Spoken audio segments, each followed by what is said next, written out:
Did you know that scratches on your wooden furniture can be easily fixed using items from your kitchen cabinet? The natural oils found in walnuts can work wonders on wooden surfaces, as the oils seep into scratches and help restore the wood's original color. Simply take a shelled walnut and gently rub it along the scratch in a circular motion, allowing its natural oils to penetrate the wood.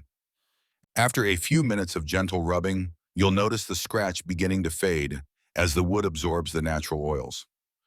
Finally, buff the area with a soft cloth to blend the oils and reveal your beautifully restored wooden furniture. This natural solution not only fixes the scratches, but also nourishes your wood furniture without using any harsh chemicals.